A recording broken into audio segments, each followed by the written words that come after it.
Naging target ng maritime strike ng balikatan ang retiradong barko ng Philippine Navy na BRP Quezon. Pinuntirya ito ng mga missile na pinaputok sa unang pagkakataon mula sa Type 88 surface-to-ship missile system ng Japan. Ang detalye sa report ni Patrick De Jesus.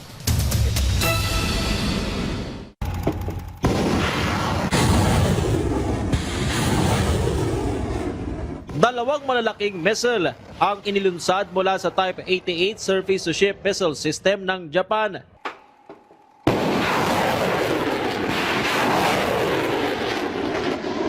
Kaugnay ng maritime strike ng Balikatan Exercises 2026 sa Paway, Ilocos Norte. Target sa pagsasanay ang retiradong barko ng Philippine Navy na BRP Quezon. Natabunan ng makapal na usok ang BRP Quezon matapos tamaan ng mga missile ng Japan para palubugin. Nakaposisyon ang barko 75 kilometro mula sa baybayin ng Paway Sand Dunes.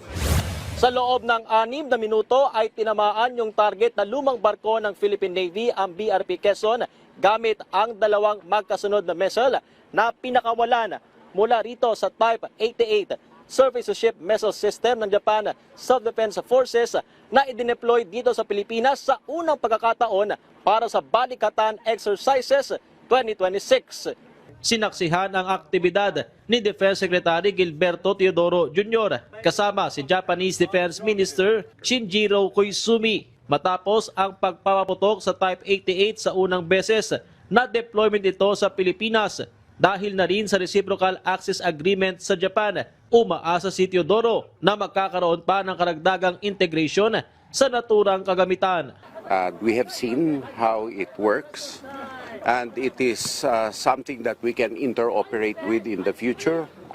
Don't read anything into it, but it is something that we should integrate. I'm very, very proud and happy that we were able to pull this off for the first time, and it will only get larger in scope with more partners. Nitong Martes, kabilang din sa pinaputok sa Balikatan ang Tomahawk land attack missile gamit ang Typhoon mid-range capability ng US sa unang pagkakataon na mula Tacloban, Leyte ay pinuntirya ang target na nasa Laur, Nueva Ecija. May buwelta naman ang kalihim sa mga patuloy na pumupuna sa isinasagawang military exercises. These things should have been exercised and done a long time ago, this being an archipelago.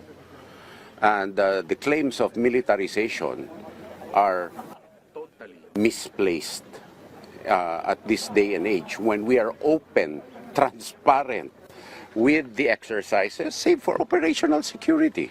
Sa Camp Aguinaldo naman, pinanood ni Pangulong Bongbong Marcos ang isinagawang maritime strike sa Ilocos Norte. Kasama ng Commander-in-Chief ang mga opisyal ng Armed Forces of the Philippines, US Indo-Pacific Command at Japan Self-Defense Forces.